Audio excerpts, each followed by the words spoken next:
Welcome back to the channel, chess lovers. Today we're breaking down an 8-move destruction in the Alekhine Defense, where white forces a resignation before black even gets time to breathe. Let's jump into the game. Wawryk versus Martel, played online in 1996. White starts with first move e4, the king's pawn opening classical, aggressive, and flexible. Black replies with first move knight f6, the Alekhine Defense. The idea? Tempt white to overextend his center. White immediately pushes with second move e5, attacking the knight. Black retreats to second move knight d5, hoping to lure more central space out of white while planning a counterattack later.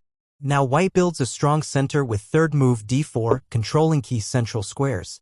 Black plays third move knight c6, bringing out a second knight, but this move is slightly premature.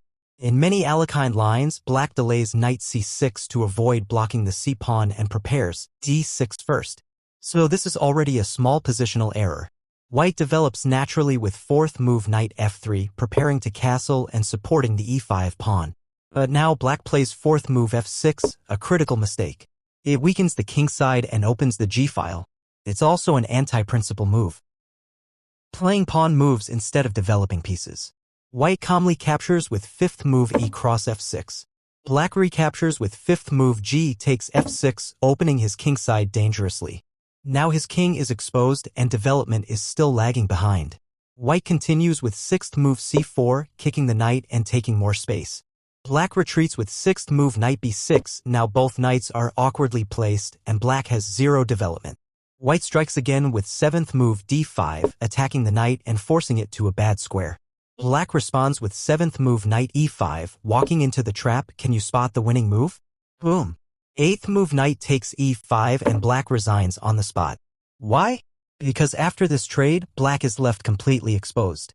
The knight can't be recaptured. If f takes e5, then queen h5 checkmate or queen h5 check followed by complete devastation is incoming. Black's kingside is completely shattered and uncastled. Conclusions. In just 8 moves, black gets punished for poor development and over-reliance on early pawn thrusts. Moral of the story? Don't play f6 early in the Alekhine Defense unless you know exactly what you're doing. If you like this trap, smash that like button and subscribe for more brilliant miniatures like this. Thanks for watching. See you in the next checkmate trap. God bless everyone. Thank you so much.